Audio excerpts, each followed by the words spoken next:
Good afternoon, folks. This is going to be our lesson on anatomical terminology, specifically the terminology of movements when we're discussing movements of joints and muscles. If you were following along with my handouts on the Blackboard sites, if you are taking my class, then the relevant handout here, you can either look at our joints and articulations handouts, the one called Articulations and Terminology of Movements, and there is a section in there on specifically the terminology of movement.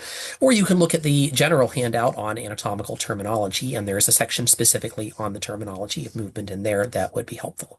Either way, that will give you a good reference for the terms that I'm about to be employing here. Now, we have a very specific language that we use in anatomy for describing bodily movements, and these are terms that are used for discussing the ways in which joints move and the ways in which we describe the movements of muscles. These are important for both identifying the actions carried out by a specific joint or muscle and also for describing larger bodily movements. This might be important both for just normal movement, for saying, okay, this is what a muscle does under normal circumstances, and also in a medical context for describing what is the normal range of motion of a body parts and what might be going wrong in a pathological context whenever we're saying, okay, the patient has limited flexion in a joint or insufficient ability to circumduct or to extend or otherwise to move a muscle or other structure in a way that would be normal.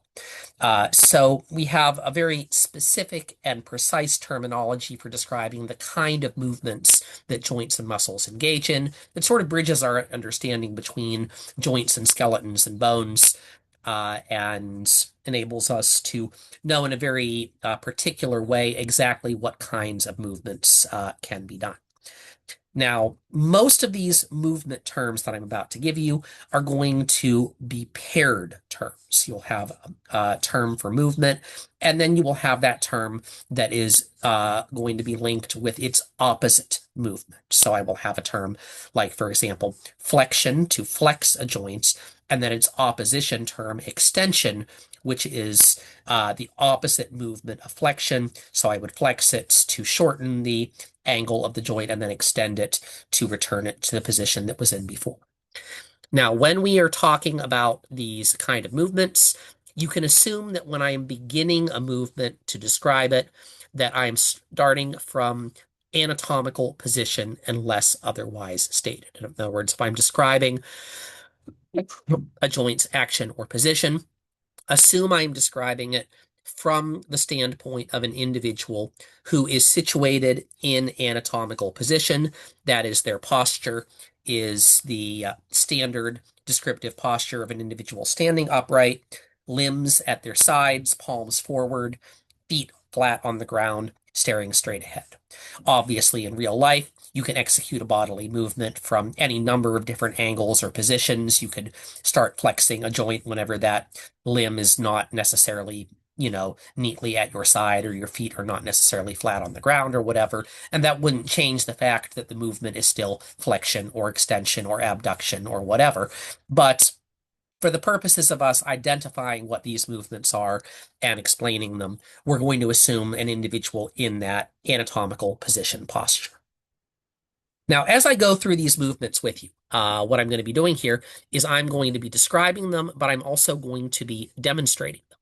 And you might find it helpful to do two things. One, you might find it helpful to first have the movement terminology nearby so that you can see the terms and see their spellings as I am describing the movements. And I'm going to be demonstrating them physically so you can see what I'm doing. So you can see what movement I'm carrying out, and then you can see the name of the action.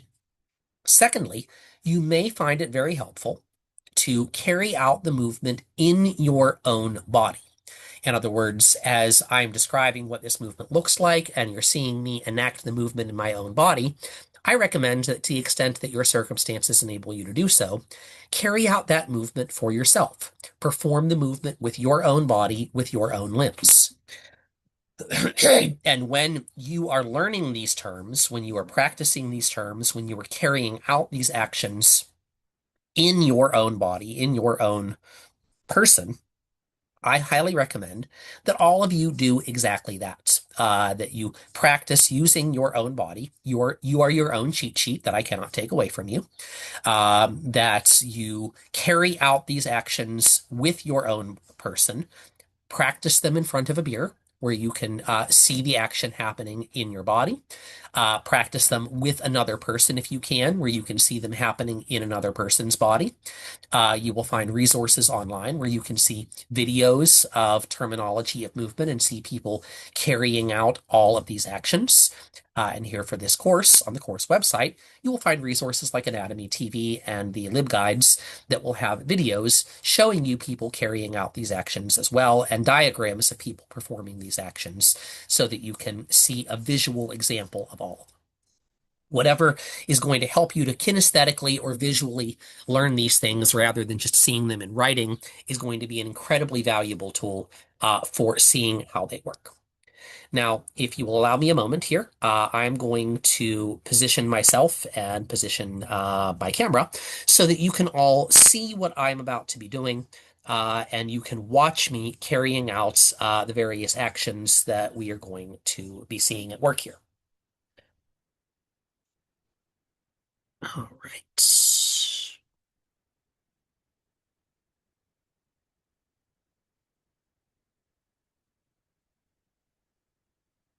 Let's change this slightly.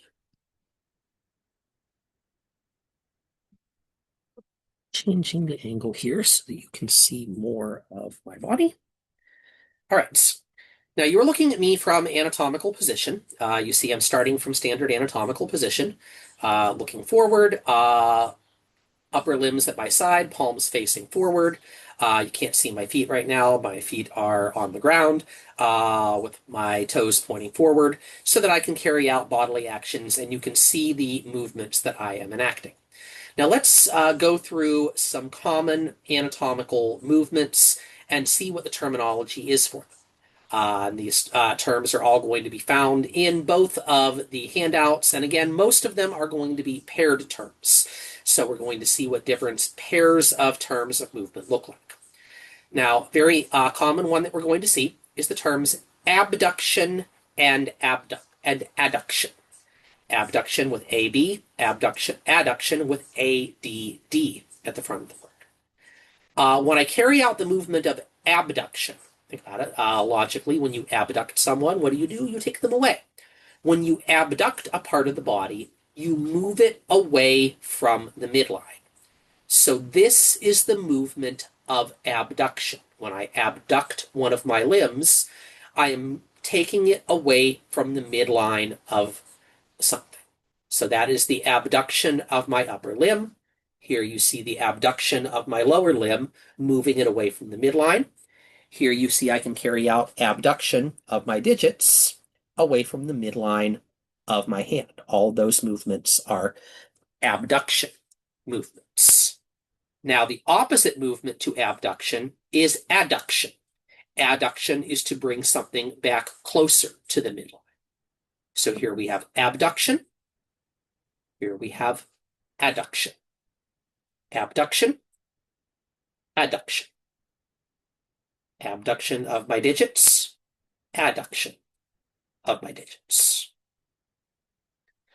So those are movements of structures relative to the midline, closer or further away. Now, a very common pair of movements that you're going to see is flexion and extension. And this concerns any joints where you can bend that joint at an angle. When you flex a joint, you are going to be reducing the angle of that joint. That almost always means bending it in an anterior direction, that is, bending it forward. So here you see I am flexing my elbow. Here you see I am flexing my neck forward. Here you see I am flexing the joints of my digits. I am flexing my wrist. all of those movements are flexion. One exception to the general rule of flexion being forward movement is at the knee, where you can see here I am engaging in flexion of the knee, although that is backwards because of the way the knee is oriented. So flexion, the thing to remember about flexion is I'm reducing the angle of the joints. The opposite movement is extension. So here I engage in flexion of my elbow.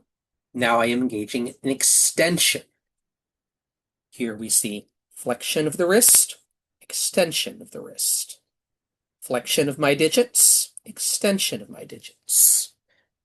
Flexion of my neck, extension of my neck. See, here is flexion at the knee, extension of the knee. Now, some joints in the body, but not all, can engage in a movement called hyperextension. Hyperextension is movement in the opposite direction of flexion. Not all joints can be safely hyperextended, but some can. So, for example, my wrist can be flexed, extended, or hyperextended. My neck can be flexed, extended, or hyperextended. I can flex, extend, or hyperextend my joints of the spine. Not all joints can have the option of hyperextension. As a good rule of thumb, if you're not sure which direction is the hyperextension direction is the less comfortable one and the one where you have less range of motion. When somebody is quote unquote hypermobile, or what is often called double jointed, that usually means they have the ability to hyperextend a joint that otherwise could not be safely hyperextended by most people, or they can hyperextend that joint further than most people can. All right, there's a special movement that you can do at a couple of specific joints called circumduction. Circumduction is a combined movement in which you sequentially perform flexion, extension, abduction, and adduction to make this kind of circular movement that you can see me performing.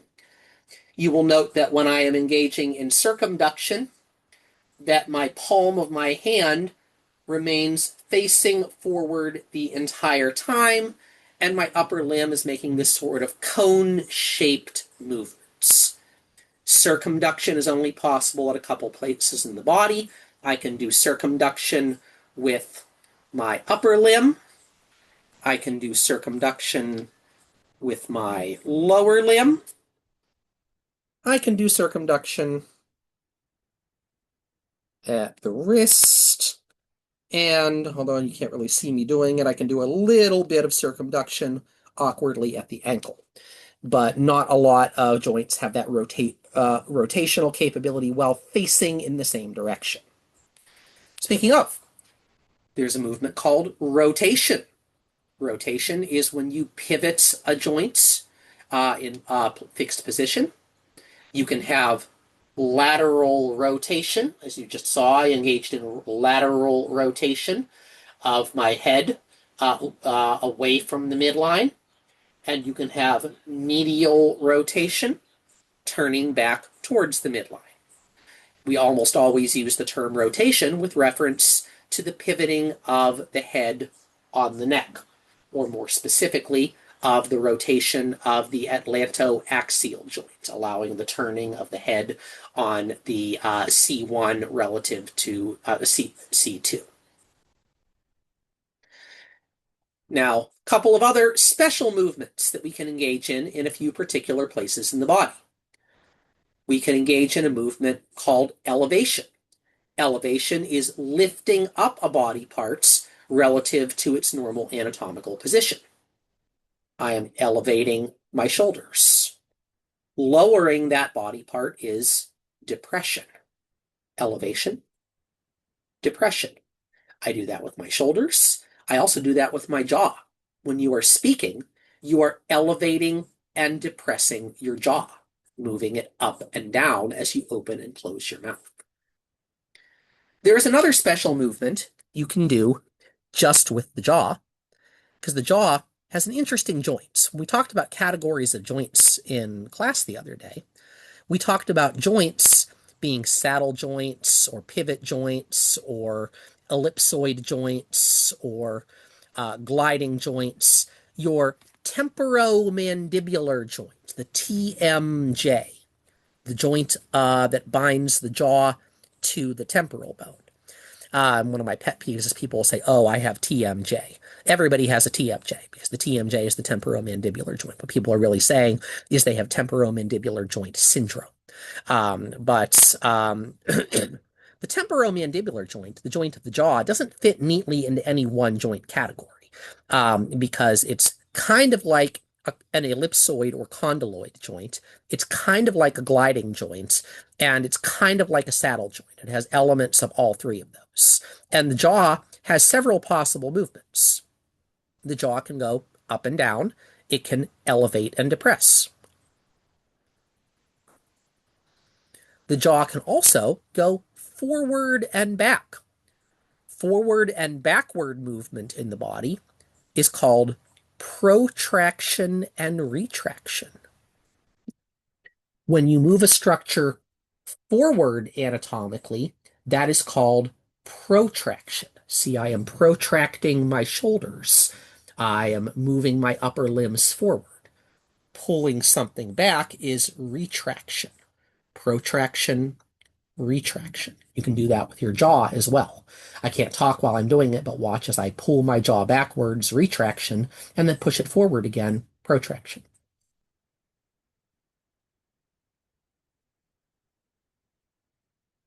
And then finally, the jaw can go side to side. It is one of the only structures in the body that is capable of sideways movements against a fixed points. That movement is called excursion. When you move the jaw sideways towards this outside of the body, that is called lateral excursion. When you bring it back towards the midline, that is called medial excursion. I can't talk while I'm doing that, but let me show you those in sequence. Lateral excursion followed by medial excursion.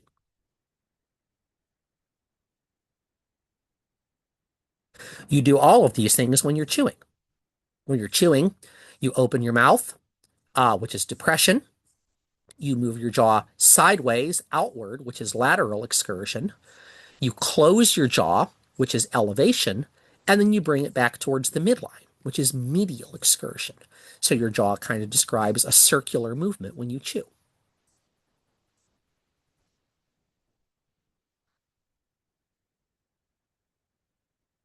You got to watch me make a cow face right there. Okay, so those are some special movements that are possible at the jaw. Protraction and retraction can also be happening with the upper limb at the shoulders. So those are a couple of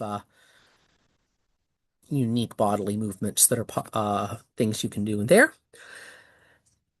Couple of movements you can do in some other particular spots of the body. Now, we talked about rotation being a movement that is the thing you do at the neck. Technically, you can do rotation in one other part of the body, but you have a special name for it, and that is right here. Because the radius, the proximal radio-ulnar joints, can rotate against the distal end of the humerus and cross over the ulna in order to pivot the direction of the forearm and turn the palms of your hands backwards. Technically, that movement is rotation, but it has its own unique name. We call this pronation and supination. Actually, I got that backwards. Supination, pronation. When you are standing in anatomical position, your hands are supine. In other words, the palms are facing upward or forward. If you're like that, you are considered prone. Your palms are facing downward or backward. So rotating your forearms like this to make your palms face upward or forward is supination. Rotating your forearms like that to make your palms face downward or backward is pronation. So supination, pronation, supination, pronation. Special movement that can only be done with your back. Your back is capable of lateral flexion. Lateral flexion is bending the spine sideways. Medial flexion brings it back towards the middle. Lateral flexion, medial flexion. Lateral flexion, medial flexion. All right, now let me make an adjustment here so that you can see something that you could not otherwise see.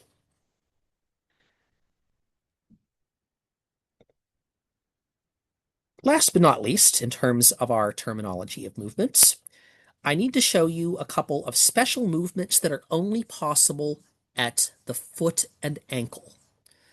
Because our feet and ankles have to be able to make a couple of special movements for adjusting our posture and for adjusting our positioning and balance on uneven ground. Now, the joints of the feet and ankles, as we indicated in class the other day, are relatively more stable than the joints of our wrists. The joints of our wrists have a lot higher mobility to enable us to adjust our grip on objects and to manipulate things more dexterously because our hands are such an important adaptive tool for our species that has evolved for us to be able to not only manipulate objects but also to grasp and climb.